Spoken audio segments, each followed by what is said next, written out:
ho ho, ding dong merrily on high. Welcome to episode 67 of the MastoCast. How's it going? Hope you're having a lovely weekend if you listen to this on the Friday that it comes out. And Merry frigging Christmas. This is the last episode before Christmas. It really is. And what better way to do it than invite good buddy Jake back onto the podcast as we talk about our top 5 albums of 2024. We had a really good chat, and we kind of went off tangent a little bit towards the end. Just started chatting a lot of shite, like favourite Christmas songs, movies, all that sort of stuff. And yeah, it was really cool. It was really cool. It was good to have Jake on, as per usual. It was great. And yeah, it's quite a long one, but I think it is a good long hour and 20 minutes of entertainment. But yeah, cheers Jake for coming on. Really appreciate it, buddy. And yeah, just before I get into the episode, just want to say thank you everyone who came into the 24-hour stream, which was on the 10th of December, about a couple of weeks ago. It was fantastic. It was absolutely brilliant. We raised £275 for Calm in collaboration with Jingle Jam. It was absolutely brilliant. It was awesome. It was 12 hours of live music, 12 hours of video gaming, and yeah, it was really great. And yeah, it was awesome. For those who don't know, I did put a post up on the old Insta about the whole charity and everything, and how much we raised. That is going to be my last stream for however long it's going to be. It might be the last ever, or it might be the last for, I don't know, 6 months, 9 months, a year, who knows at the moment. Basically, I'm not going to be streaming anymore, because I want to put my focus on writing music. I just want to write as much music as I can, release as much music as I can. You know, I've got a solo EP that's kind of in the works as well. So yeah, I just want to put a lot of concentration onto that, you know. And streaming's good, man. I've always enjoyed doing streaming. It's always had its, you know, technical hiccups, and it does get frustrating at times. But like when it's great, it's great. And you know, sometimes I can get a bloody good stream and have loads of people in and have a good laugh. Sometimes I could do a stream and no one will turn up, and it will be a bit of a bummer. So yeah, that's the reason why. Like it's kind of getting a bit exhausting. Like when you get ready for a stream, you're ready to go, and there's no one there. And sometimes you get a stream going, and without any intention of letting people know or anything like that, and all of a sudden it's good. It's kind of a gamble. So yeah, I just basically want to just leave it for now, and just try and get into writing some music, releasing some music, that sort of thing. Just try and, you know, use this workspace that I've got right here, right now. And yeah, that's basically it. But yeah, thank you again, everyone who came into the 24-hour stream on the 10th. It was brilliant. Loads of people came in. We've had some people come and join, played Fall Guys, that sort of thing. Loads of people did the song requests. My fingers were in bits after playing guitar for that long. And yeah, it was really good. It was really good. And yeah, it rocked. It absolutely rocked. Thanks everyone for popping in, sending in your donations and all that. Like we said, we rate £275, which is fantastic. So really appreciate it. It's awesome. And because I've raised over £120, I get free socks from Calm. How cool is that? How cool is that? But yeah. Anyways, yeah, that's also the reason why there wasn't an episode last week. It's because I was basically knackered. I had a good sleep in, and I had to go to Norwich like the following day, and you know, I had no time to record another podcast. So that's the reason why, just in case anyone was wondering. But anyways, without further ado, let's get into the top 5 album of the year podcast episode, amongst other things as well, with Jake. So yeah, enjoy. Boom, we are live. Welcome back, Jake. Hello. Hello. What are you doing here today? I've come around for a bottle of Badger Golden Ale. Is it good? It's alright, yeah. It's not bad. It's not bad. Nice. Yeah. I picked it randomly from the shops around the corner. Nice. Nice. It is nice. Yeah. Decent little. Good. Nice one. I'm glad you like it. I'm glad I didn't fail on this one. I've got the Guinness West Indies Porter. Nice. And it's really nice. It's really nice. I mean, it's like a bargain booze around the corner from the house. And to be honest, the booze selection isn't all that great. Yeah. It's quite it's not very good really. It's quite dissatisfying. But never mind. But other than that, I think we're talking albums, aren't we? We are indeed. We are talking our top 5 albums of the year, and you've literally just decided on yours now, haven't you? Well, I know my one, 1, 2, and 3 have been pretty much set. Yeah.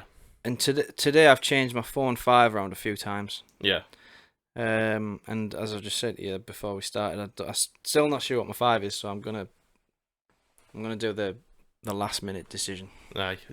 Album of the moment. Yeah. That's what it's gonna be. Do you ever do the last minute decision at Greg's, where you're not sure what you're gonna get, and then you just make your mind up? Yeah, I can be like that sometimes. I don't do it very often, but when I do it, it's thrilling. Yeah, I like that. Well, I mean, I was gonna ask you, like, is there any that didn't make the top 5 that sort of just missed? Yeah, do you want to get into it straight into it? Yeah, go on then. All right. Yeah, I've got like, I'd say maybe 3, 4, 5, but yeah, maybe 7-ish to mention that didn't make the top 5. Yeah. So worth mentioning that we were gonna at the end sort of guess what each other's were as well. So yeah, might be a judge from your face when I say these whether you've got them in yours or not. So missed out. Fit for an Autopsy missed out. Okay. Darkest Hour missed out. Yeah. I just thought I'd group them together because we saw them together. Yeah, fair enough. Undeath missed out. Mm. The new Frank Carter didn't make it. I forgot about that album. I know. Well, I completely forgot that. You know, I didn't even think it was this year. I haven't even listened to it. That's why. Yeah, I think it was like February. Yeah. So I mean, in terms of ones that I was debating for my top 5, if I go first, then I'll. So the way my lists worked is that my 4 and 5 are going to sort of be from the same genre. My 2 and 3 are going to be from the same genre, and then my number 1's something else. But out of like 4 and 5, and then the ones that missed out, all sort of fall into the sort of I'd say hardcore bracket. Okay. So I've just been sort of trying to decide whether like I wanted something influenced by Red Hot Chili Peppers, something with a bit of Oasis in there, grindcore influenced, or just straight up hardcore. And I think I'm gonna go with the straight up hardcore album. So it's Speed.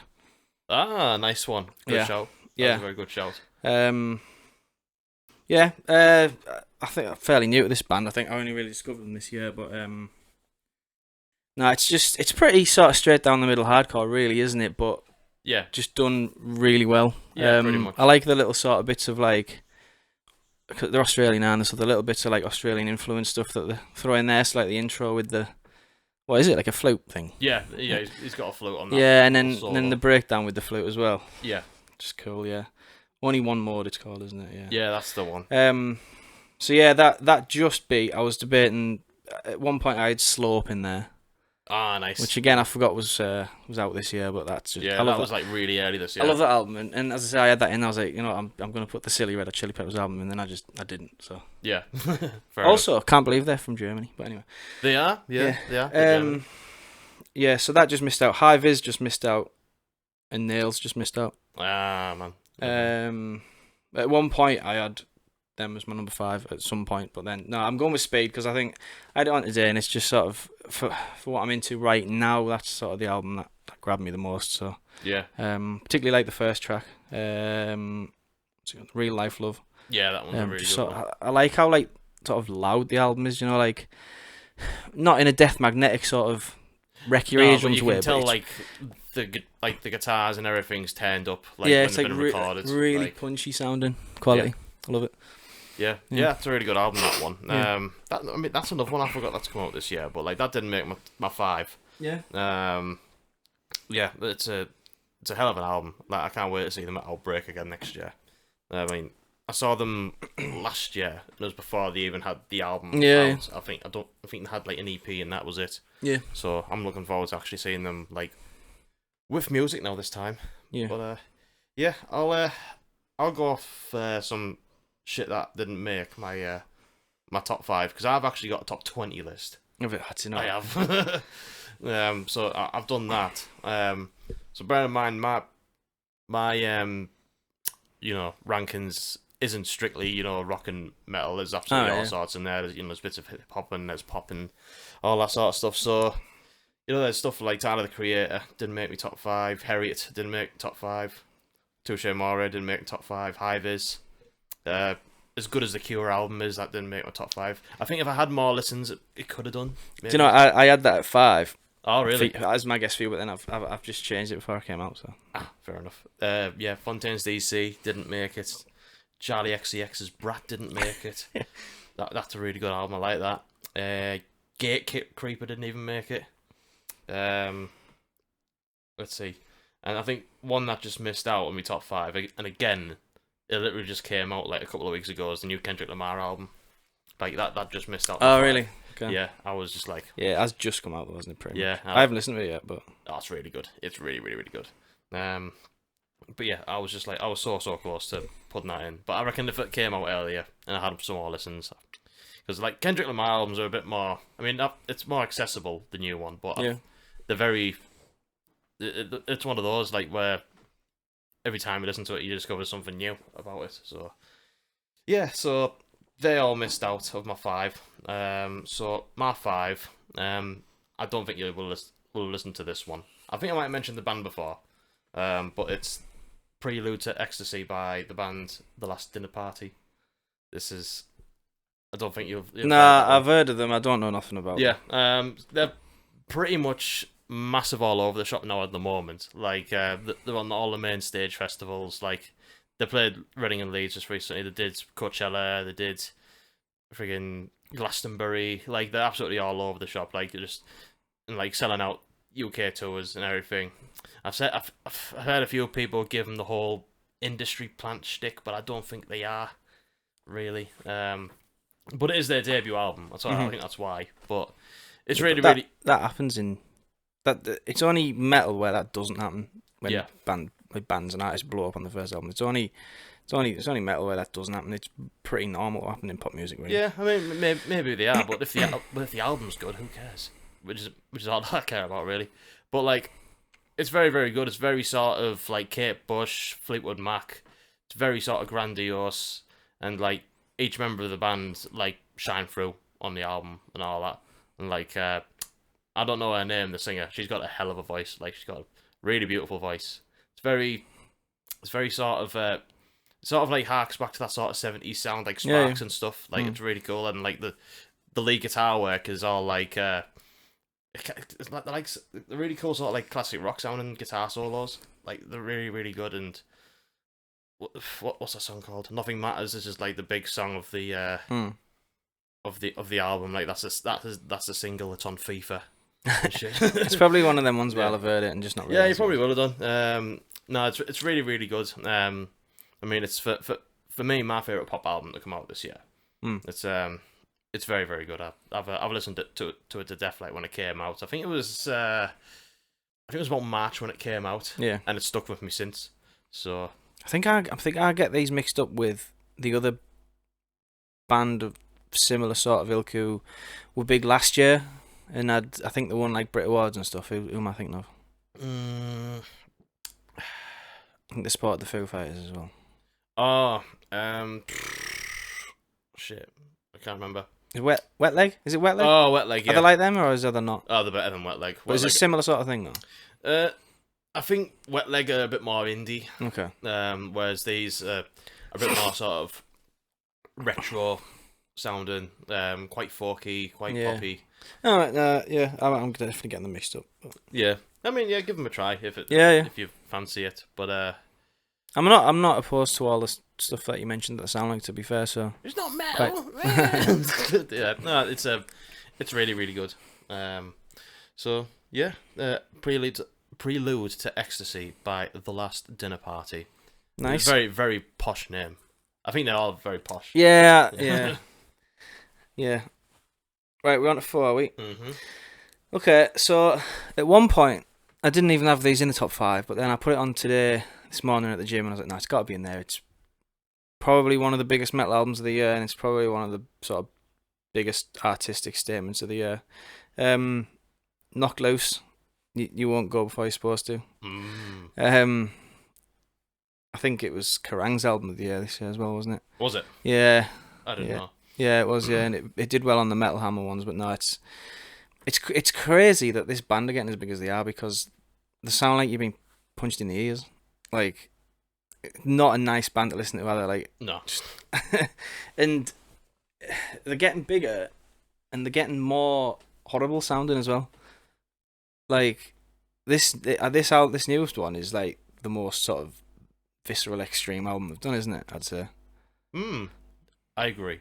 Definitely, I think. Yeah. Oh yeah, definitely. I agree, but I won't say any more on that front. I've got a guess as to where it'll be on your list, but no. Quality, I love it. I love the way it sounds. I love the way the drums sound on it. They sound like mental Snare. Yeah, bordering on St. Angus snare. Yeah. Just I think it's a great album. That song with Poppy that they did on Jimmy Kimmel's Unreal. Just a band that are going places, aren't they? Absolutely. Oh, they're definitely going places. Yep. Yeah. But yeah, that's your number 4.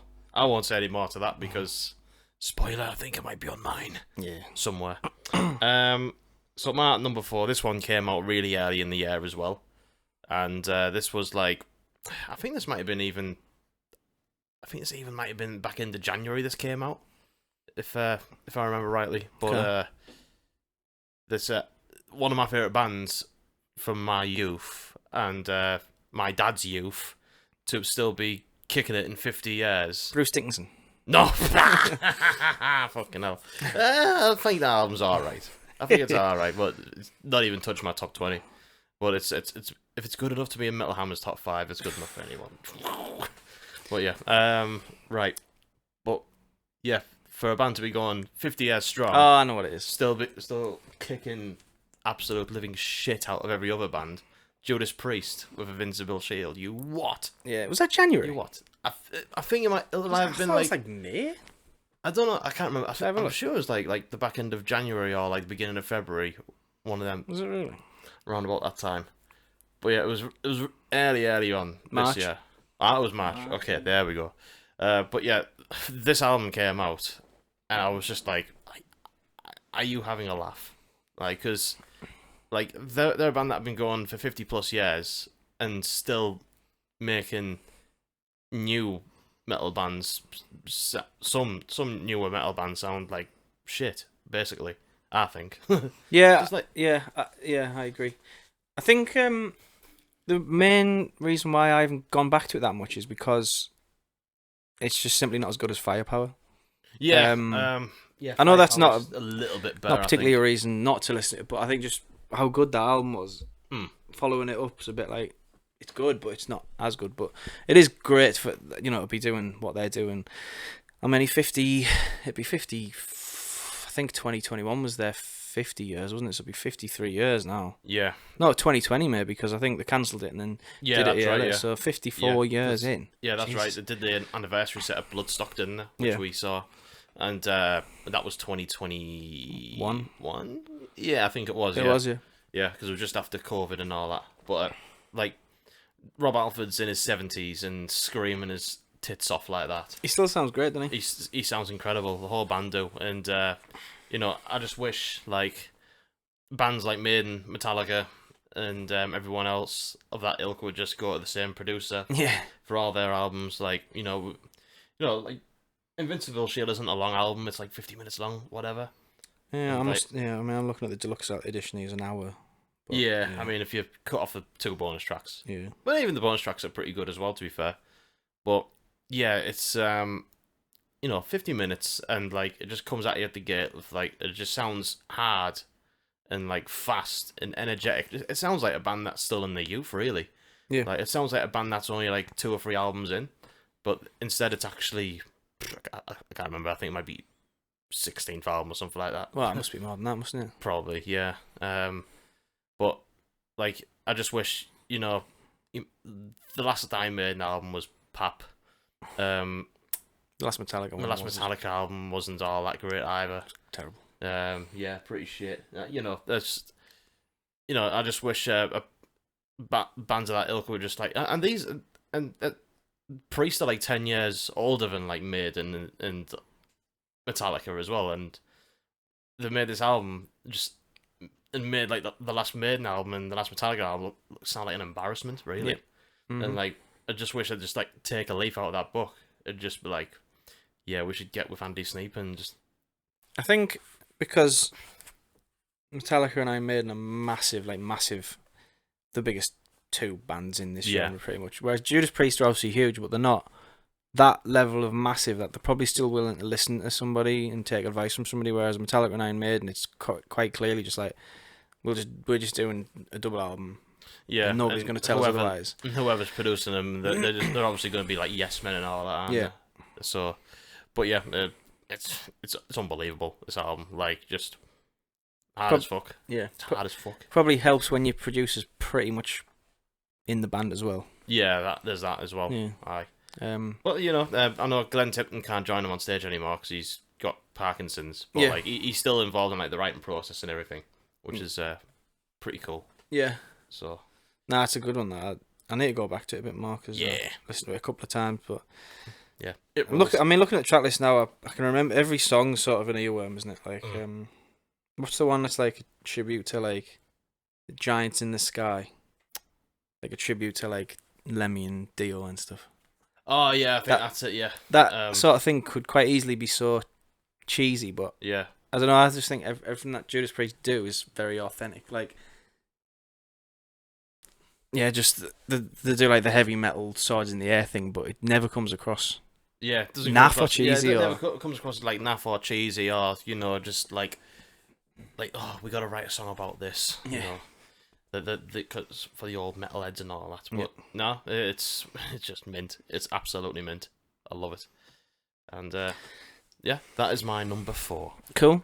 All right, number 3. So talking about Knock Loose, mentioned about a band being sort of extreme and sort of putting out their most challenging work. Well, my number 3 is Blood Incantation, Time Wave Zero.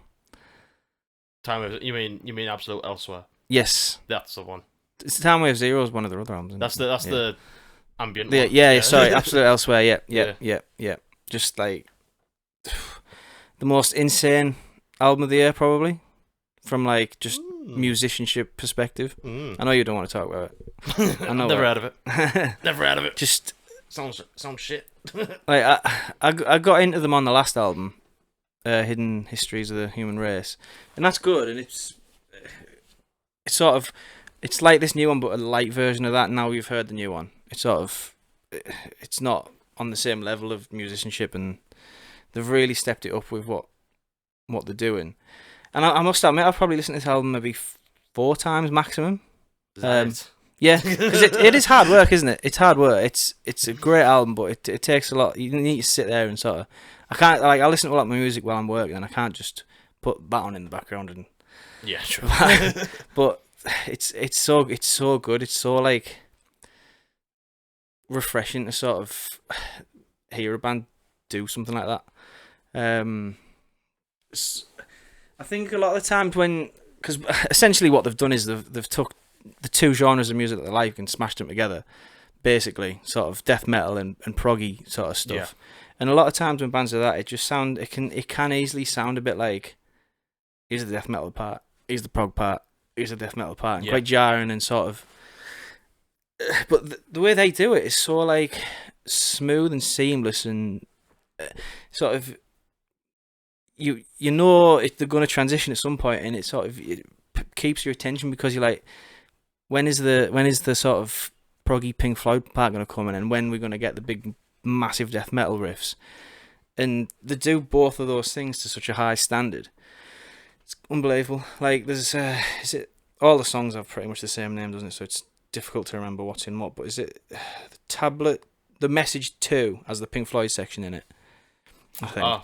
With the vocals. Yeah. You mean? Yeah, and then just the change of pace into that is so sort of smooth, and back out of it again into the death metal part, and then the last track, the Tablet 3, the riff at the start of that is just like proper top tier death metal sort of riff. Just yeah, I think it's just an incredible album. It'll go down as a classic, I think. And to go from like a band that probably next to nobody's heard of really, to the Metal Hammer album of the year, topping lists of like not even sort of metal publications and stuff like that, just generally sort of music publications are picking up on it and commenting how good it is and stuff. And for a band that sound the way they do and have come from the scene that they do, is pretty unheard of, really. I don't think they'll sort of be massive festival main stage headliners anytime soon, but no, definitely not. to get it in front of as many people as it has, and for it to do as well as it has, is pretty crazy, really. Yeah. Cute. Sounds good. I might have to give that a listen, you know. Yeah. I might have to talk about that later on. My number three. Now this is this hip hop album. Oh really? I've really messed up your list here. Yeah. Don't worry, the next two are going to be sort of a similar genre after that. But yeah, this one's a hip hop album. This might be the album I've listened to. It might be the most listened to album of this year. Considering Kendrick Lamar didn't make the cut, kind of speaks volumes. Because technically the Kendrick Lamar album is better than this one that I'm about to talk about. But technically, Blood Incantation's better than my 1 and 2, but it doesn't matter, does it? Doesn't work. But but I vibe so much with this album, just because it's I need to tell you which one it is. Actually, it's No Hands by Joy Balance and Bray. Should have thought of that. Because it is just the production on it is brilliant, and the rapping on it is just fucking hilariously brilliant as well, and all the nostalgic 90s references they always quote throughout the album, and it's 30 minutes long. It's just every song is an absolute hit, and it's just so addictive. I'm sure there was one day that I listened to it 4 times in a row, because it was just that easy to listen to. That's when you know you like an album, isn't it? Oh god, to be honest, I've not really had that with an album this year. Yeah. I think the last time that really happened to me was Turnstile. Yeah. But same. I mean, yeah. Yeah, it's just so good though. They know that it's very nerdy, uncool, but it's very self-aware, which is what I love about it. Because they're talking about Beyblades and Pokemon cards and Yu-Gi-Oh and shit like that, and Danny Phantom and all that sort of stuff. It's very Beastie Boys sounding. Oh, very much. But they've got all these really uncool references, which I think Beastie Boys did that as well, didn't they? To be fair, but to a degree. But I mean, obviously, Beastie Boys were round about the late 80s and all that, and early 90s, whereas these are kids who are in the mid 20s rapping about fucking Yu-Gi-Oh and shit like that, and PlayStation games and stuff. It's shit like that I really vibe with and relate to, and that's what I love about it. And just two kids in the bedroom, and the bedroom is decked out with Pokemon bed duvets and all sorts. You should see the state of the bedroom. Jeez. It's full of the Funko Pop dolls all over. It look there's loads of photos of where they've recorded the album, and it's just it's just them two, no label or anything, all self-produced. And oh really? Yeah, and they're one of those they'll make a music video, edit it, and then it's out the next day type thing. Or if they feel like releasing a song or whatever, they'll get it recorded, get it edited, and then it's available to everyone within a couple of days or whatever. That's how they operate. not signed to a label or anything. It's all done by them. I'm surprised at that. And I love it. Do you know what, I'll be honest, I haven't listened to it, but what I've heard of them in the past I've liked. I don't know why I haven't checked it out really. I think I've just been far too into like death metal and hardcore this year. Yeah, true. I mean, their last album, Punk Tactics, came out last year. And like, it was probably within 12 months both these albums came out. Yeah. Like, Punk Tactics is really, really good. I think No Hands might be a little bit better. It's more or less the same thing. Like, there's not much different about it, but what they do is really good anyway. So like, it doesn't have to be like, pushing the envelope in any sort of way. But it's it's addictive. It's great. Highly recommend it for anyone. Yeah, I do need to listen to it because I say what I've heard of them in the past I've liked, so yeah, I will give it a go. I saw them support Limp Bizkit. Last year at that Halifax place. Yeah, it's probably quite a good match, that, isn't it? Yeah, and like that was before like the album came out, and I just watched them out and thought these are fucking sick. And I waited until the first album came out. It came out. It was great, and yeah. I think I don't know. I don't really know how big they are at the minute. I feel like they've got potential to become huge because I think so.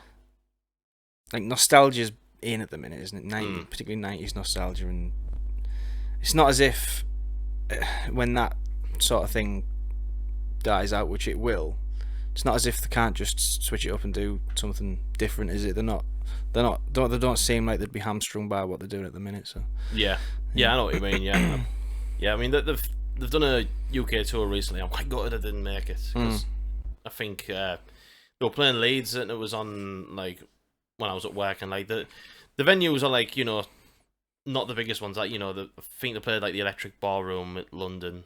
Like they played Project House at Leeds. So probably about 1,000, 2,000 cap venues. I've not been but there. They sold them all out like all the way through. But yeah, you never know. Like they'll probably bring out another album in like 5 months time.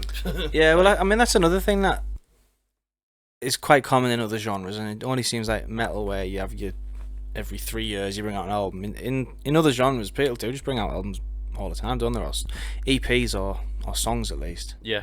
It does only seem like metal. It's just like album, tour, album in that sort of 3 year that's true, cycle. to be fair. I mean, if you look at like Taylor Swift, like she brings out, she just shits out albums, doesn't she? Like yeah, but she does it to spite other people. That's why she probably, does it. Yeah. Does she get number one and stop other people getting? Yeah. Anyway. Aye. Oh well. But yeah, that's my number 3. Joy Valence and Bray. The album's called No Hands. No Hands. Yeah. Okay.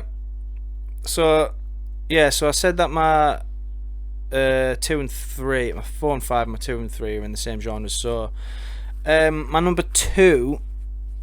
It's quite funny putting this at number 2 really, because it's Gate Creeper Dark Superstition. Hell yeah. Which putting this above Blood Incantation seems a bit crazy because it's sort of like Blood Incantation's silly little brother, really, isn't it? I suppose in a way. Yeah, I guess it is. Yeah. Yeah. But I don't know. They've done something that just really, really, really grabbed me. Like it's pretty straight down the middle death metal for the most part, but just done to like such a high standard. But they've not gone full like changed it up, but they've started to bring in different influences. So there's bits of like sort of more mellow, like gothy influence stuff on the Black Curtain. Yeah. I think for the first time, I've liked Gate Creeper for a while, but I think for the first time they've really got like songs that really, really translate live. So I think it was Bloodstock last year. So even before the album came out, they played Caught in the Treads as just like this is going to be the single from the new album, and you could tell from hearing it just the first time that it was going to be like an anthem that would just sound great live. Yeah. And I've got a bunch of them on this new album. I generally just love that sort of chainsaw guitar tone, and I think they've nailed it to like the highest standard on here. Saw them this year at Damnation, and they were like brilliant, just quality, tight, heavy live. It's nothing really sort of reinventing the wheel or anything, but for what I've been into this year, it's sort of the best of the bunch for me. As I say, Undeath just missed out. I think this is a much better album than the Undeath album. Yeah, I think so as well. Like, for me, this album reminds me of when Parkway Drive released Aya. Yeah, in a way. yeah, Like, maybe. I get what you mean. Yeah, 'cause it sounds like it's death metal made for arenas. In a way, I feel because like it could be. some of like the choruses and like the dual leads sort of stuff like just translate it so well to surely like if you put this on main stage Bloodstock, it's gonna blow people's heads off. Yeah, well, I mean, as I say, last year when they did it and they only had that one track, they still went down really well. So with these songs behind them now, you know, it was at the touring with someone on there, and it's sort of quite a mainstream-ish metal band. It might be Arch Enemy or Yeah, I think I've seen that. Doing that too, so that'd be an interesting sort of, not that I'd go, but that'd be interesting to see how they do on that sort of thing. Yeah. Yeah, no, I really like this album. Obviously it's number 2. So. Yeah, I really like it. Yeah, no, it's a fucking brilliant album. Like it's they do that death metal thing really, really great with the like you say, the chainsaw guitar tone and like how heavy it sounded. Like it's sonically heavy. Like, and it's got its parts when they want to do blast beats all over, and it's got its parts to, you know, sort of like breathe and like let loose on those big sounding choruses. Yeah. Like you say, caught on the treads, like that bit at the end where it's like tanks roll on, one by one. Like fucking, it is proper class. Like I love it. I'm gutted I never got to see them. Like Damnation. Yeah. I never went, but like yeah, I'm hoping that, you know, they get on the Bloodstock bill for next year, or they play some, or they do like a headline tour or something like that. I'd love to see them. But yeah, it's a fucking brilliant album. That, like, it's really, really good. Also, I'm gonna say artwork of the year as well. I really like the album art. Yeah, it's a big fucking spider coming out. Isn't it like a big spider coming out the grave? Yeah, in the and desert. Thunder and lightning. Yeah, and there's looks like the sky's made of glass and it's all cracked, and then there's a skeleton in the sky, and just Metal as fuck. It's cool, isn't it? Yeah. Yeah, it is fucking class. Yeah. Nah, it's good. It's very good. Yeah. Yeah, so my number 2, you mentioned this one, so I had to keep my mouth shut, and I basically agree with everything you were saying about them.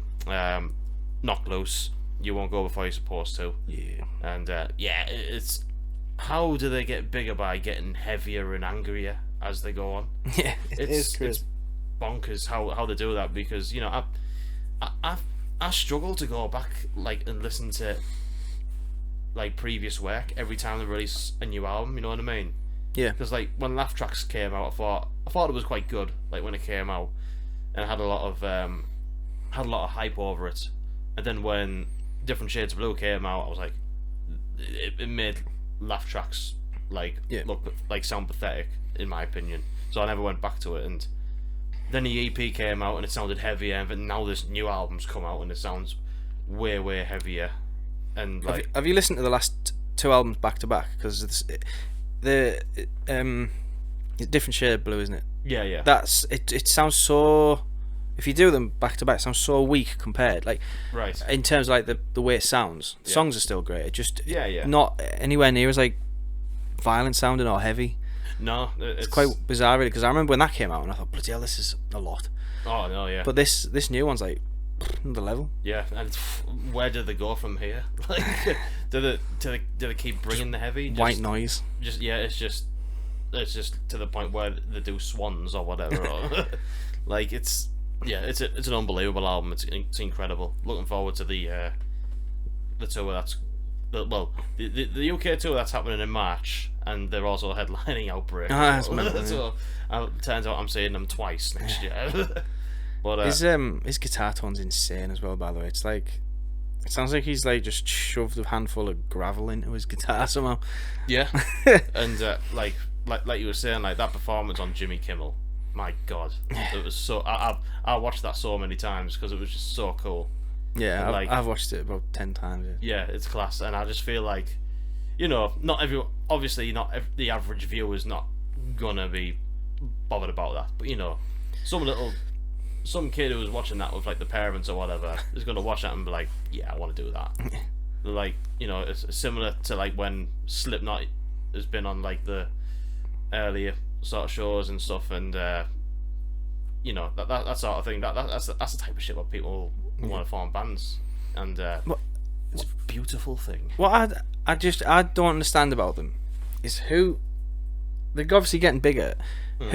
Who's getting into them? Because your average person, I do not believe for 1 second that your average person who likes sort of pop music and stuff hears that and think, oh yeah, like this. It's got to be people who like heavy music. Yeah.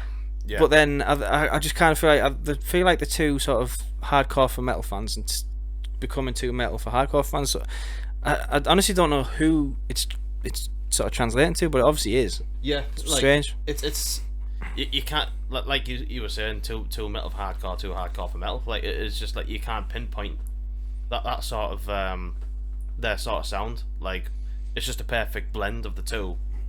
And they're doing that by sounding ridiculously heavy and hard as fuck.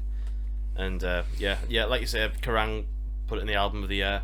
I think it might be Anthony Fantano's, because he gave it like a strong 9 out of 10, which is, that doesn't happen often. Your brother? Aye, yeah, my twin brother, my doppelganger.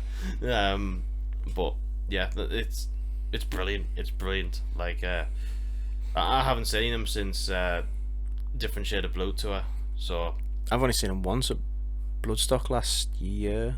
Oh yeah, the main stage one. Yeah, and I think the only time it rained was during their set, but anyway, yeah. Aye, we'll roll on the UK tour. The UK tour as well as Basement, Basement, Harm's Way, and Pest Control. I really like them as well. Pest Control. Yeah, well. Offers there for a spare ticket. I know. I need to let you know. When is it? What's the date? I can't remember. I think it's like March something. Yeah, I will let you know. Yeah. Also, 25 minutes long. Love it. Yeah. The album is. It's over and done with. Like it's the perfect. It takes me 25 minutes to get to work, and it finishes as I park up at work, and I'm like, fuck yes, it's great. Yep. Aye. So, your album of the year, mate? My number one is Unto Others. Oh. Is that a surprise? I guess it isn't a surprise. Yeah. Like, yeah. But Unto Others, Neverland. Yeah. It's the best. Obviously, it's my number one album of the year. It's the best collection of rock or metal songs of the year. I think it's like they just do something that I absolutely love. They do like a mixture of things that I absolutely love and smash it all together, and it's just I think this band are like amazing. They should be 10 times bigger than they are. Yeah, I agree, big time. They're not a big band at all, are they really? And they don't seem to be getting much bigger either. No, they're not. I mean, they've been on loads of. I can't believe I didn't even consider this in my top 20. This should be in my 20. Yeah. I need to revise the list. But yeah, it is. They are unreal. They've been on loads of like big tours with like Behemoth and the likes of that. And, they've just been announced on the King Diamond tour, which I'm going to. So. Oh yeah. Yes. Oh, that'll be good. Yeah, it's on my birthday weekend as well. So. Is it? Oh. Well, a few days after, but yeah. Nice. Yeah, I just, as I say, they do like, there's bits of like Metallica and that sort of arena size metal in there. They do sort of like The Cure, sort of jangly goth sort of stuff. Yeah, like bits of like Joy Division and that sort of thing. Yeah, a bit punky at times as well. Yeah. Like Ramones, obviously there's a Ramones cover at the end, but that's sort of like spooky, Misfitsy style punk. A lot of Danzig in there, which is always going to be a winner for me. Yeah. And yeah, they just smash it all together in the best possible way. And I really like sort of like a vocalist with personality. Yeah. And he's a crazy voice, really, hasn't he? When you listen, he does, yeah. Like the amount he does. I wouldn't say he's a particularly good singer. He's just got a very, very distinct. Yeah, because he's got like a bit of like a monotone thing that goes on. Yeah. But like he can really like scream if he wants to as well. And then he does like sort of weird little bits in it, like the weird. Is it right? Oops. Yeah, and there's a lot of them gang vocals of like and stuff, and it just sounds quality. Yeah, and I love that sort of shit. There's a bit in them. Is it Rai? I'm not going to attempt to pronounce it. Rai Geki, the one with the symbols in the title. Oh yeah. And he says like a great fire, but he does it like he sounds like Scooby Doo when he says it. He goes, yeah, I know exactly what you're on about. Yeah, like all the yelps and that sort of thing. And yeah, it's a really, really good album. Do you think this is their best one? Oh yeah, I think so as well. I loved the last one when it came out. Strength. Yeah, but this one's just so much better. Yeah. There's like a lot of almost ballads on it as well, which is not normally my sort of thing at all, but they do that so well as well. Yeah. Also, one for you. I don't know whether you know this, but there's a Zelda reference in there. Oh yeah, of course. It's the Ocarina. It's the Ocarina of Time. Means nothing to me, but so it's like I forget which song. It's Time Goes On, yeah. And it's right at the beginning. And it's the little fairy thing that goes, listen. yeah. I mean, as I said, it doesn't mean anything to me, but I read that today and I thought you'll like that. I noticed it when I was listening to it. I was like, yeah, there it is. Oh really? But it's funny. It seems to be getting everywhere because obviously that album has a Zelda reference. A local lad of mine who I went on about his album before. He released an album called Beautiful Weird, and that had a Zelda like little sample in it. Yeah. And when I saw Bill Murray supporting Sleep Talk, and the girl who plays the flute played the theme for Ocarina of Time Zelda, right. and so like it's just getting everywhere. You bloody nerds getting everywhere. Aye, definitely. But yeah, it's a fucking mint. It's album. great. It's a proper like guitar album as well. Like Yeah. as a guitarist, I'm sure you appreciate it. Like it's just it's great. It's I just love the lyrics as well. Just like quality. Like Suicide Today. Like you don't have to kill yourself today. You can do it tomorrow. Yeah. Brilliant. Yeah. I Am the Light has a sort of like almost merry-go-round type sound to it. You know, like that sort of oompa like merry-go-round type beat. Yeah. But I think that I want to mention Raigeki's my favourite. Great song in it. Favourite song in it. Quality. Yeah. Very good. Yeah, it's a brilliant album. I love it. Yeah. And that is your album. Yeah. It is, yeah, and it has been since the first time I heard it, pretty much. Really. Yeah. Nice. Oh, good. Yeah. I'm gonna have to listen to it once. I mean, I have listened to it loads, but like, I don't know why I completely forgot to put it in my top 20. I feel like a bloody idiot now. Yeah. Oh, and the Pet Sematary cover at the end's amazing. Oh yeah, it's really good. Yeah, it's fucking quality. Yeah. I think that might be my favourite Ramones song as well. Oh yeah. Yeah, for sure. Yeah, probably. It's really, really good. And my number one, no surprise, I know you mentioned it earlier on, but it's Blood Incantation, Absolute Elsewhere. And not Time Wave Zero. It's not. It's definitely not Time Wave Zero. It's definitely Absolute Elsewhere. Oh man, this album is maybe apart from I've probably listened to it as much as the Joey Balance album. Like, that's crazy. I know you said you listened to it 4 times, and I was just thinking in my head like, I've listened to this about fucking 50 times. It came up on my Apple Replay, it's like the most played album and stuff like that. It was. Did you have it in your most played songs? Because that is crazy. Because like they're all 10 minutes long. Yeah, yeah, I did. Because I'm an absolute psychopath. But yeah, when it came out, I remember like I was laid in bed one time and I had the AirPods next to me and I just couldn't sleep, so I was just like, oh, the new Blood Incantation album's out now. I'll give that a listen, just to try and get myself to sleep. Yeah.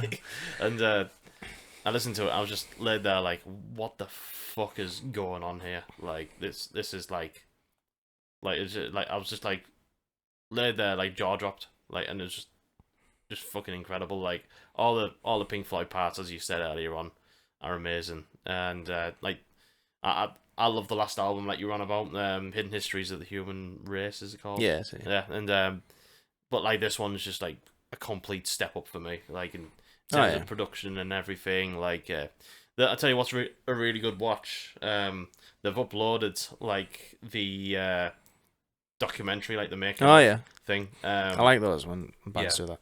Yeah, so they've just uploaded that onto YouTube, and you can watch it all. It's really, really good. Like they've really, really gone for like a organic way of recording it. Like they've did all the drums to tape and stuff, and they've got all like the Moogs and everything and shit like that. They recorded it in Germany somewhere. Yeah. And and they set out like the studio space of like records everywhere and all that, just to try and get the vibe. Like they had like they all went like record shopping and like bought a shitload of records. Like, Black Sabbath ones and like ambient ones, and just spread them along like the studio and like had incense and shit like that. Yeah. Like they probably went for like a total vibe for Yeah. recording it, which is amazing. And yeah, I can't stop listening to this. It's people are going to be talking about this in years to come. Like I think this is the new Sunbather by Def Heaven, and it's up there as like one of the best things I've heard this decade. It isn't the best thing I've heard this decade. Glow On by Turnstile is. Oh, yeah. Like this is up there, one of the best things I've heard this decade, because it's unbelievable, and it's progressive by being progressive. It's not like, okay, here's the complicated time signature bit here. Yeah.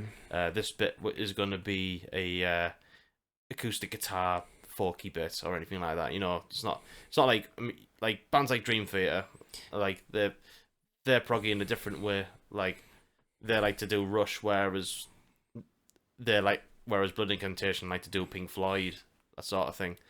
And yeah, I think yeah. Yeah, I mean, if you think about the bands who do like prog metal now, like Between the Buried and Me and that sort of stuff, I'm not saying it's like that, but Yeah. if you compare it to that sort of stuff, it's just so much. It just sounds so much more like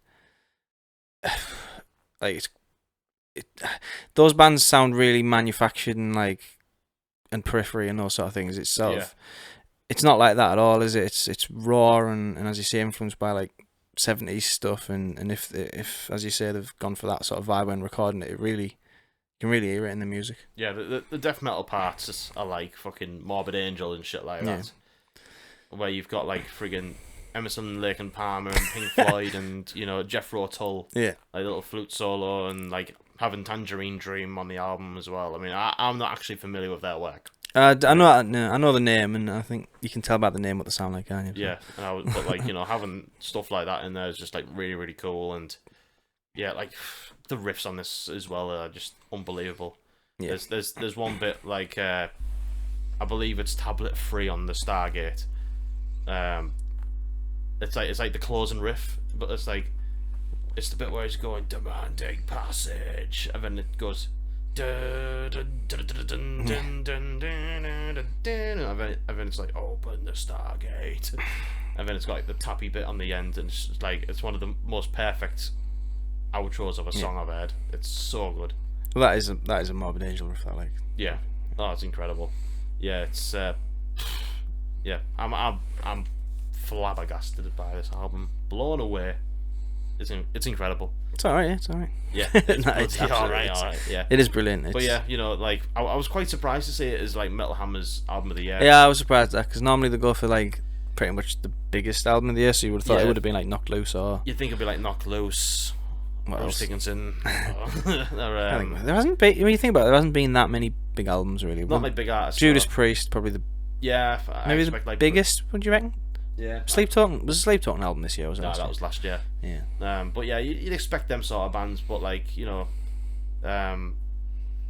saying that, like last year, you had Creeper got album of the year. Yeah, that's not crazy. the biggest band either, so someone is listening out there, which is good. But yeah, also with regards to Metal Hammer, Gojira and Mastodon didn't release albums, so that'll be why. next think year will be there. Yeah. The last 3 albums they've both brought out have been Metal Hammer's album of the year, I think. Yeah, I think they have been. Which is fair enough because they're unreal. But... Yeah, they are all fucking mint albums. Yeah. But like, yeah, it's cool to see like like a proggy death metal band with only 2 songs on an album that's 45 minutes long, like getting that sort of praise. And yeah, I think they're gonna do a bit. They'll probably do some bigger venues, but they're not gonna be the biggest band in the world. No, they'll probably get the sort of same like showing as like what Def Heaven got like. When I don't know. I mean, I think just see how big Behemoth have got. Yeah, true. Yeah, I think they could get to that sort of level. I'd be interested to know whether like people who are really into prog music like this. Yeah, like for people who are just into like, I guess like Genesis or... Would Rick Wakeman like this? Yeah, yeah, probably could. Probably would. I mean, because it's... Yeah. I've run out of all the nice things to say about this album now. But, I mean, I bloody spunked on it like when I talked about it on the podcast before, and like I just listen to it every time, and I'm just like, it's fucking brilliant. And yeah, it's amazing. It's absolutely amazing. And yeah, they're only playing that Incineration Festival next year, and I just wish they were playing more dates. I know, especially when you've just brought out your best album. Tour it hard. Why would you just do it anyway? Well. Yeah, that's it. Like that's the only. That would be the only reason I want to go to that festival as well, just for them. And that's pretty much it. But I mean, yeah, there's a few bands on that lineup. I never talked about the lineup on the podcast before. Like, yeah, there's some good shit on there. But like Blood Incantation, that'll be the band everyone will be wanting to see. I reckon. Yeah, I reckon. Yeah, I mean, I don't know when that festival got booked, but if it had been booked a few months later, they probably would have been one of the headliners, you reckon? Yeah, oh for sure. Yeah, unbelievable. Yeah, Blood Incantation, my album of the year, absolute elsewhere. It is called. 2 songs, both over 20 minutes long. An album, 45 minutes long. Artwork is dope. Yeah, that's another one. That's another. Not as good as the last one, because that little alien guy was rad, but. Oh yeah, that's that. I'm sure that's stolen from something as well though. Like I don't think it's like. Oh, it's a painting, yeah, but this new one's a old painting as well, I think so. I don't think it is. I'm sure is it not? Like on that documentary that I mentioned, like I'm pretty sure like they go on about like the process of getting the album artwork and stuff. Oh, is it a painting by someone who's done old albums in the past and then he's done a new one for them? I think it might be. Yeah, I think so. Maybe yeah, what I'm thinking. I think that's it. Yeah. But yeah, that's it. That's it for all the albums. Nice. What did you think my top 5 was then? I thought your top 5 would be. So I knew it would be Blood Incantation 1 because you've told me before. I put Knock Loose 2 because I thought, it's good. I put Nails at 3. Oh yeah, I mean I do love that album. Yeah. I'm surprised you haven't got in your top 5. It's mental. Yeah. I've got High Vis at 4. It is a bloody good album. I thought you were into that. And I had The Cure at 5 because I couldn't think of anything, and then I changed it for Kendrick Lamar because I remember he brought an album up, but obviously that was wrong as well. Yeah, never mind. I mean, I was quite far out. I got a couple in the list that you had, but like the rest I didn't get in. So I thought your number 1 would be Knocked Loose. Oh, right, okay. I thought that would be your number 1. I thought Blood Incantation would be your number 2. Yeah, probably could quite easily have been if you can't manage from there. I thought Judas Priest would be 3. Fair. I thought Bruce Dickinson was 4. No, I thought Bruce Dickinson's not 400, and I've probably only listened to about 40 albums this year. So. Your 4 had Gate Creeper. Okay. So that was in there. Yeah. And I thought your 5 would be Kublai Khan's new album. Oh, do you know what? I did debate it. Yeah. It's stupid, isn't it? It's great though. It's a silly album of silly riffs and all that, isn't it? Yeah. It's like proper caveman music. To be honest, it might have been, at one. As I say, I've swapped that number 5 around so much. It might have been 5 at one point, but I took it out. Up until just before I came out, Slope was going to be 5, but then. Yeah, that was a bloody good album. That just missed out for me as well. It was really, really good. Yeah. Yeah, Haley said she didn't want to feel left out because she was like, "Oh yeah, you go do your album of the year podcast while I stayed down here." So I was like, "Well, what's your 5 albums then? What's your top 5?" And she went, "I don't think I've listened to that many albums, to be fair." So she just said, "Kids in Glass Houses is a album of the year." Okay. The Pink Flamingo, I think that's what it's called. So that's Haley's number 1 album of the year. She wanted to get a mention in there, so there you go. Cool. Yeah, cool. Alright, I'm going to throw you some curveballs now. Alright. What was your show or gig of the year? I was going to do this to you. I haven't been to many gigs, you know. Yeah. Let me look back through my pictures just to remind me what I've seen. Yeah. My gig of the year, Green Day. Oh really? Glasgow. Yeah, for sure. I mean, I think if I had better seats for David Gilmour, that could have been it. But like, because the seats I got for David Gilmour were so shit, like, it was hard to enjoy it. But Green Day playing Dookie and American Idiot in full in like a small-ish field Yeah. in Glasgow. Like it wasn't like it was probably like the same size as like Bloodstock, really. Oh really? Where Like, was it? It was Bellahouston Park in Glasgow. It was fucking great. Like it was sound. It was kind of like a little mini slam dunk Yeah. because it was only just the one stage, but like that one stage and like the capacity around it was like probably the same size as like what Bloodstock main stages. And probably about the same amount of people as well. And so, Pretty crazy. well, yeah, there were. It was just so good. Like I know people give Green Day shit because like the later output isn't exactly great. Like the new album's probably the best thing they've done since 21st Century Breakdown. I mean, I give them shit because they are the single most embarrassing trio of men around. I think they're cool. I think they're cool as fuck. Like they came on and Mike Dent was wearing like the orange overalls from like the Basket Case video. Like he was wearing them and all that, and like had so much fucking fire, and like they were just like really really tight as well though. Like I remember when I saw them, they were great. Like like this was like the first time I saw them since the American Idiot tour as well. So it was like you went to that, did you? I did, yeah. Nice. Yeah, that was at Newcastle Metro Radio Arena when it was called that. Yeah. Supported by Newfound Glory. Is it not called Metro Radio Arena still? No, it's the Utilia Arena. It'd have been Telly West back then, wouldn't it? It was when I saw Nickelback. Oh, okay. It was a bit attended to the Metro Radio. But yeah, fucking Green Day was just so good. Yeah. It was awesome. Sorry, I'm not being ignorant here. I'm looking back through to remind me of what gigs I've no been. worries. I'll explain whilst you do that. But like they played like the best songs off the new album. Like they sounded genuinely good, and they did what's it called?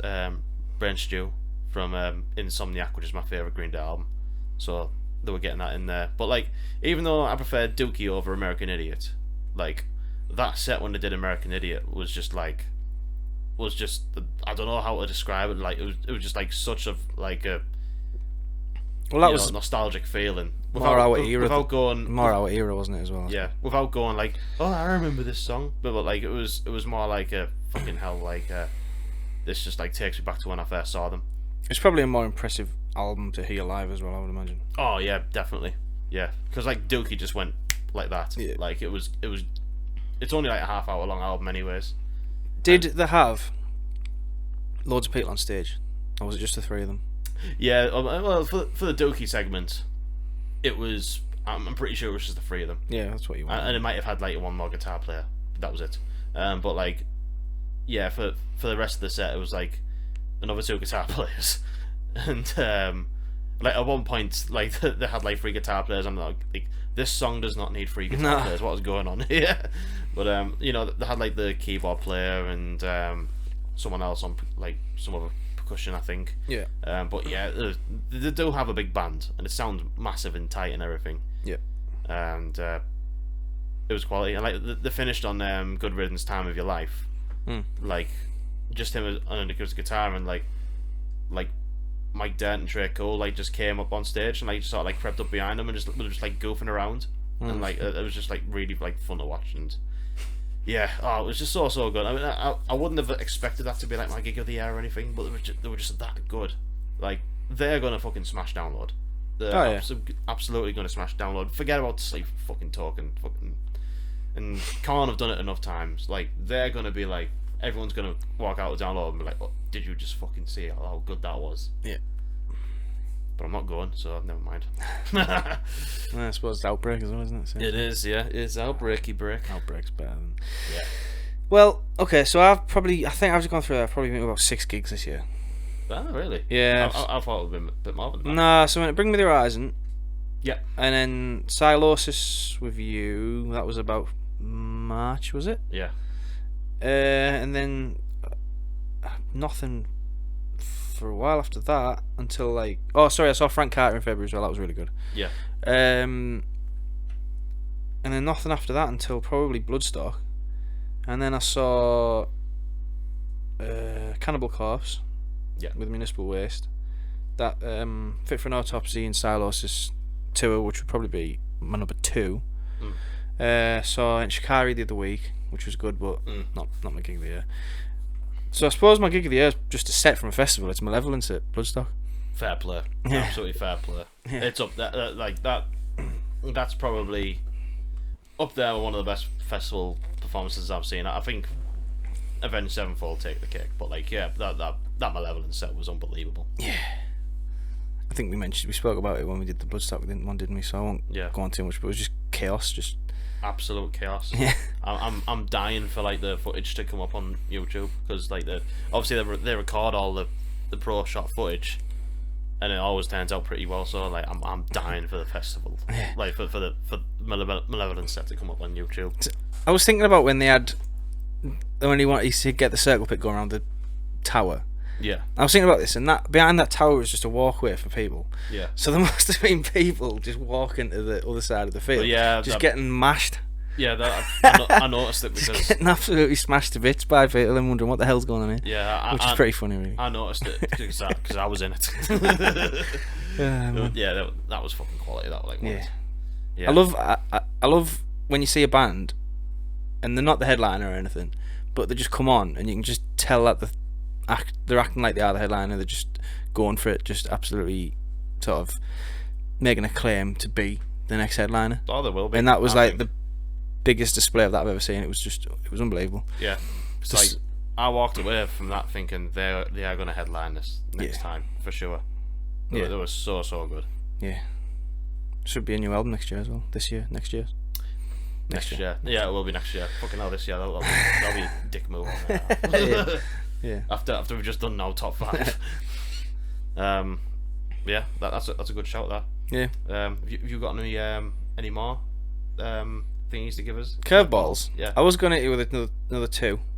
You got more balls to hit me with. Yeah, but these got to be quick. Right. Because we're in the festive season. Go on.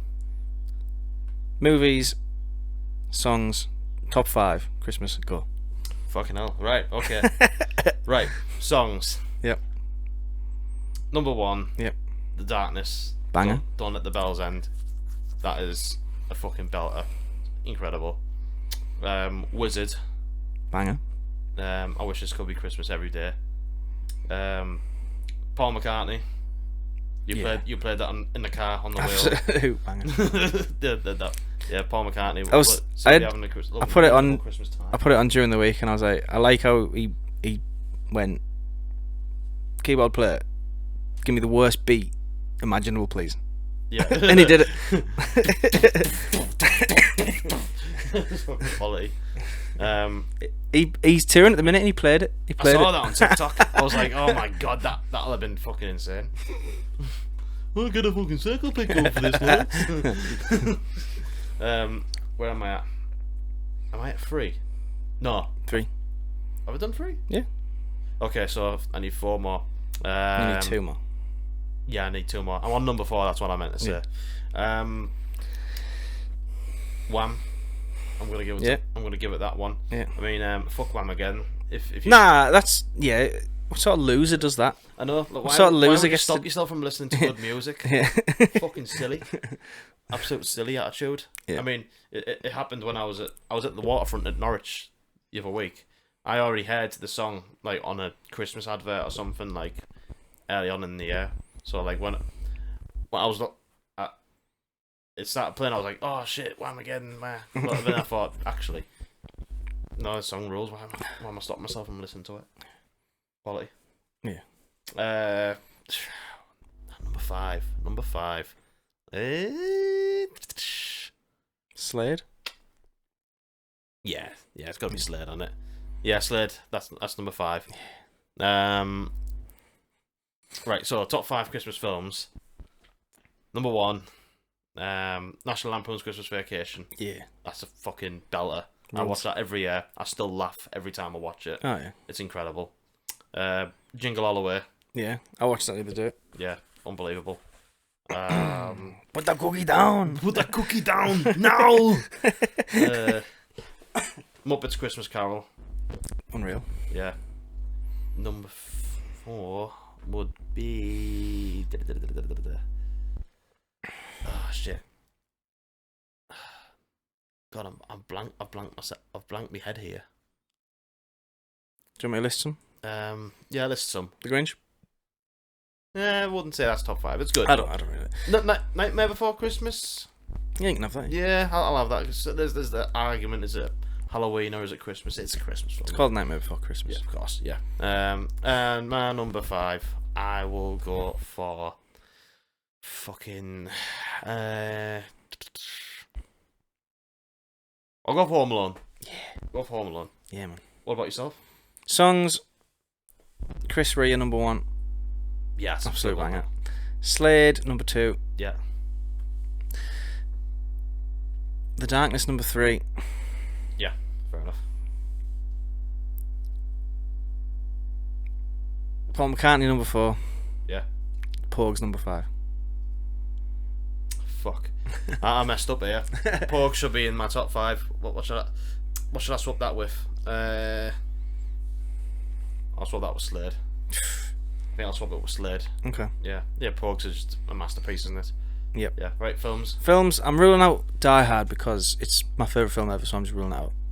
Oh, is it your number 1 ever? Yeah. Yeah. So I'm ruling that out. Yeah. Number 1, Home Alone, Yeah. because Cool. it's my second favourite film ever. Yeah. Fair enough.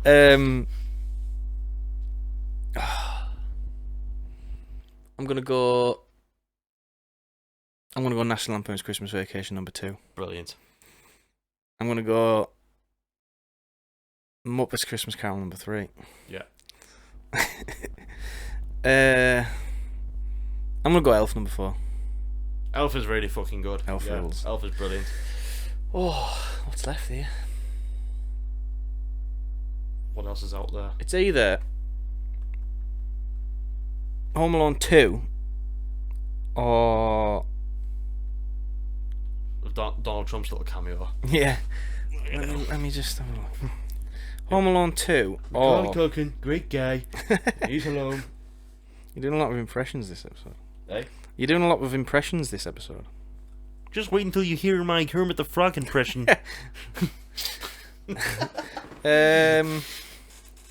Yeah, I'll probably go Home Alone 2, number 5. Yeah. Yeah. Yeah, we'll go with that. It's not as good as the first one, but it's not noticeably worse than the first one either. So Not really, no. No, it's really good. It's sound. there you go. Well, you got an advent calendar this year as well. Yeah, but to be honest, I'm about 10 days behind at the minute. Oh yeah. Yeah. I had to do the same when I got back from Norwich. I had to catch up and eat.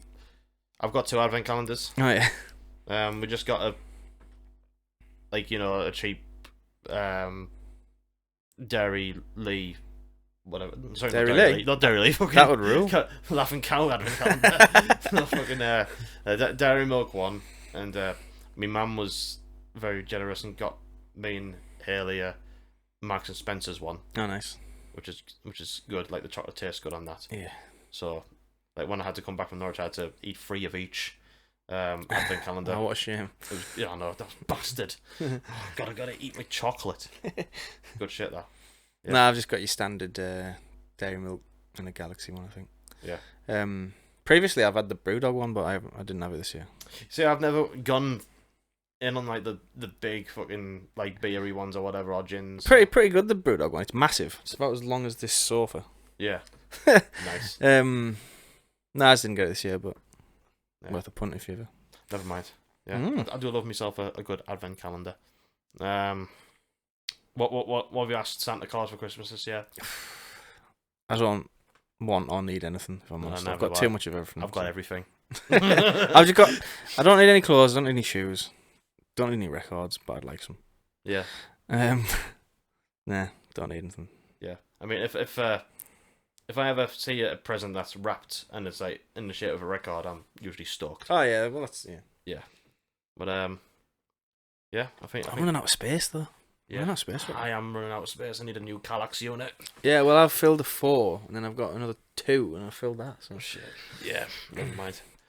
Oh well, that will do. I think for this episode of MastoCast, the top 5 albums of the year as well as Christmassy. So, what about movies this year? Like this year, movies. You go to cinema a lot, don't you? I do. Yeah. Well, sort of. I mean, I've got a Cineworld card that we got a few months ago. You don't have to give me top 5, just your best. No, but do you know what? I'm just looking on Letterboxd because I've got a terrible memory. But yeah, I've got one of them Cineworld cards, but actually our Cineworld's shutting down. So I've heard about this. yeah, it's a shame. What a bastard. Give me a second. Diary. What have I watched this year? That have come out this year, or just that have watched? Just that have come out this year. That have come out this year. So off the top of my head, that Heretic. Did you see that? No. With Hugh Grant.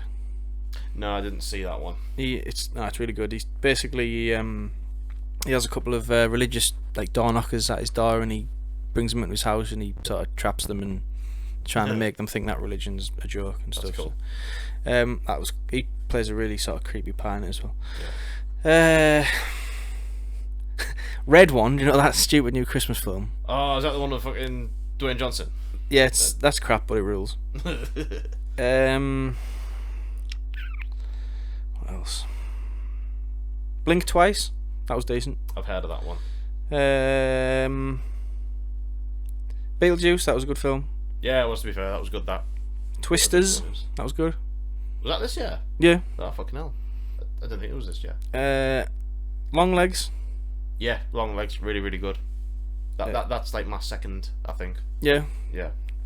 Quiet Place Day 1 was alright. What else? Maxine was great. Did you see that? No, I did not see it. Have you seen any of the others? Pearl or X or Pearl or No. X? I've been meaning to see X. Yeah, so it's the third in the trilogy. Maxine was probably the best one of the three, actually. Right. It's quality. What else?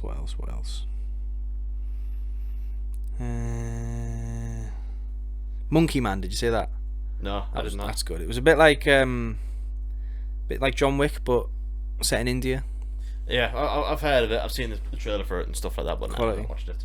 Late Night with the Devil, although that actually came out last year, but I only saw it. I think it only sort of came out this year in this country. That's pretty good horror film. Yeah. Yeah, I think that's about it, really. Yeah. Well, you've definitely been to more movies than I have this year. Yeah, I mean, a lot of these I saw on the telly. I didn't necessarily watch them at the cinema, but yeah. Right, I see. Yeah. Well, I mean, but yeah, I saw Long Legs. That was really, really good. I saw freaking Beetlejuice. Mm.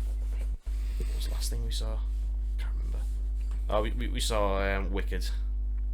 That was it was fine as far as musicals go. Yeah, I'm not really a musical guy. Not my sort of thing, and No. it crosses over my 2.5 hour threshold as well, so I can't. Yeah, true. I couldn't believe how long it was, considering it's meant to be like, I suppose, meant to be a kids' film, is it not? 2-parter as well, isn't it? Yeah. What kid has the attention span for that these days? I know. Anyway. But I think the best one for me, June Part 2. Oh yeah. Speaking of films that go over the 2.5 hour mark. I've only seen half of the first one. Oh, hadn't a clue what was going on. No, it was fucking class. Yeah, June Part 2 was my favourite film. Nice. Played any video games that have come out this year at all? New ones? Have I? Did that Mario game come out last year, didn't it? That one where you go elephant mode. Oh yeah, Wonder came out. Yeah, Super Mario Wonder came out last year. So no, I haven't. No. I quite fancy getting Game Pass back for that Indiana Jones one. Yeah, it's supposed to be good. That. Yeah, I've really seen got good reviews. Yeah. And I might get it back because I've noticed they've put Crash Team Race now as well. So. Oh yeah, get that. Yeah, so I think that might be one of my things for next year is get Game Pass back and play some games. Do that. Astrobot for me. Have you seen it? No. Have you not even heard of it? Never heard of it. Oh my god. I'm not really a gamer. I mean, it's a PlayStation game. It won like. Let me look. I might recognise it if I see it. Yeah, it came out. Yeah, it came out about September, I think, or October. It's like platformer type thing. It looks like that little guy who was made out of like a Hessian bag. What was he called? Hessian bag. Yeah, he was like the PlayStation. I'm pretty sure it was a PlayStation exclusive. It was like big, like maybe 10 years ago, and he was like a little. Oh, Little Big Planet. Maybe. Yeah, I think that's what you're on about. Yeah. Let me look it up. Yeah, it looks like that. Is it like that? Yeah.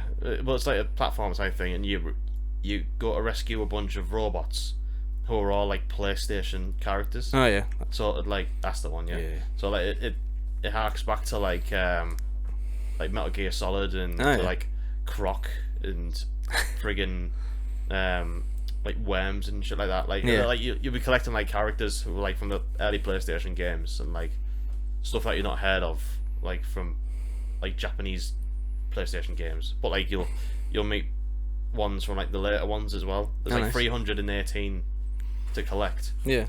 And I've collected them all, and I've platinumed it and everything. It's so good.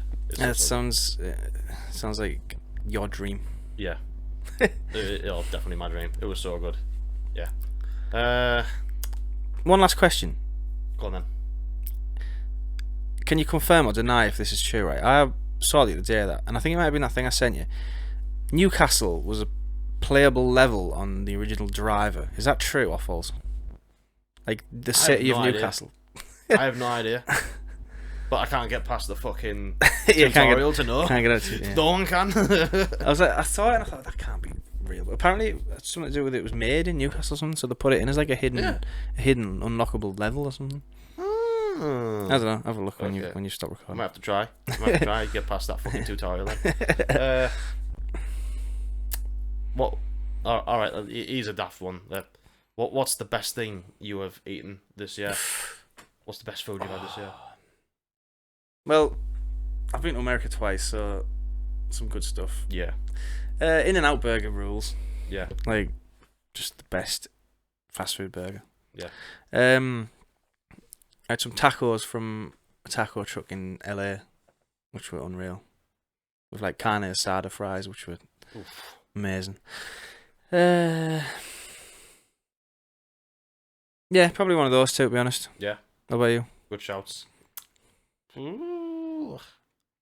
I gave you that question and I don't even know myself. Usually they're shipping Red Marshall's the place to go, but I don't think I've been there this year. No, I haven't. Holy shit. What have I had? What have I had this year? Trying to think, have I been away anywhere? Have I been away anywhere and had something really nice? You went to Greece, didn't you? No, that was last year. Was it? Yeah, that was last year. Yeah. I went to like a place called Isle of Arran. Alright. And it was for Haley's birthday earlier this year. And there was two places that had really, really good food that we had. And one of them was like just like a sort of seaside like pub restaurant type place. And had like the biggest fucking prawns ever. And like I was a mess because like you have to like crack them out of the shell and all that, and they're oily as fuck. Yeah. And like I just looked like a little baby, like just like trying to eat like slop. But like it was like these massive prawns, but they were absolutely to die for. And they had an unreal pizza place as well on our last day. Nice. That we were there. Like I forgot what it's called, but it was really, really nice. That was like the best pizza I had all year. So I'd probably go for that. I know what mine is. I've thought of it now. Yeah. In LA, I went to Cantor's Deli, which is where Guns N' Roses used to meet up. Nice. Which is just cool. That's the main reason I want to go there is because like I wanted to see all that sort of where sort of early Guns N' Roses hung out and stuff. And we got sat in the booth where they sat as well, which was awesome. Yeah. And I had Reuben sandwich with pastrami. Oof. Unreal. Oh, It's that like was good. pastrami, gherkins, sauerkraut, and like a sort of Thousand Islandy type sauce on like rye bread. Nice. That was the winner. Oof. That's good. That's good. And what? Oh no. One place just come to mind there. When we went to see Green Day at Glasgow. Oh yeah. Glasgow is generally really good for food. Yeah. In general, as well, because Haley's vegetarian. Like the vegan vegetarian places are unbelievable as well. I forgot what it's called. I think it's called. Is it called Mono? Shit. I'm gonna have to do it. I'm gonna have to do a little fucking Google here. But this is like a vegan restaurant in Glasgow. Yeah. And I had like this. Yeah, it is called Mono.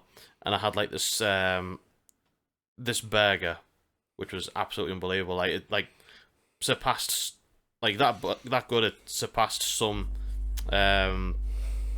like actual meaty burgers. Yeah. So like this one, this I've got the menu up now. Unbelievable. What's it called? It's called. I think it was just like a.